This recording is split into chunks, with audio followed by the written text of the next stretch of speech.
vous voyez, on a des ce qu'on appelle des gourmands. C'est ça, c'est juste à la feuille. Et donc voilà, donc il faut qu'on les coupe. Parce que si on les laisse, eh ben, ma foi, ça va être de l'énergie qui va disparaître, qui va être épuisée pour rien. Donc nous, c'est pas du tout ce qu'on veut. Donc voilà, on fait ça. Voilà, on retire les gourmands et on profite pour retirer aussi les feuilles les plus basses. Celles qui peuvent être en contact avec le sol, il faut aussi les retirer. Vous voyez, de façon à être voilà, là on est opérationnel et on fait ça.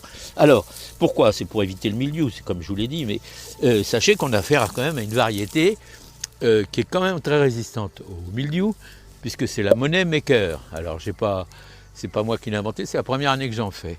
C'est sur recommandation du conservatoire de la tomate qui est en Indre-et-Loire, et le dirigeant de ce conservatoire avait donné une interview dans laquelle il disait « Pour moi, la meilleure variété, en tout cas la plus résistante au mildiou, c'est la monnaie maker ». Comme je ne connaissais pas cette variété, je me suis renseigné, j'ai trouvé de la graine, je l'ai semé et voilà, voilà où on en est. Alors, je fais le test, si vous ne l'avez pas fait, vous le ferez l'année prochaine.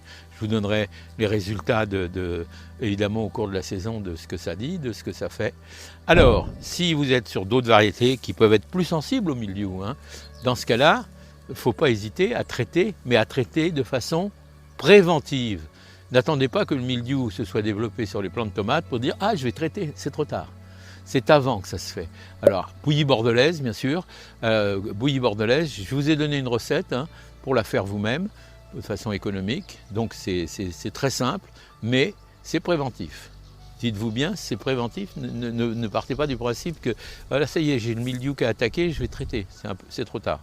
Donc voilà. Donc ici, moi, je ne traite pas de toute façon. J'essaie de faire en sorte que, vous voyez, je diminue les facteurs de risque, les feuilles au sol, les gourmands, etc. Pour faire en sorte, j'arrose sans mettre d'eau sur les feuilles. Ça, c'est important. Faites en sorte, moi, j'ai mis un goutte à goutte, mais on peut aussi arroser au pied et à pied. Quand on est paillé, eh ben, ma foi, on consomme beaucoup moins d'eau, la paille maintient l'humidité au pied des tomates et donc on arrose beaucoup moins. Donc du coup on fait une économie d'eau, une économie de travail et surtout on diminue les risques de mildiou et de maladies en général. Les gourmands que vous avez éliminés, ne les laissez pas au sol. C'est une source d'infection aussi. Vous les mettez dans une caisse et puis après vous allez les mettre au compost si vous voulez, mais surtout ne pas les laisser sur le terrain.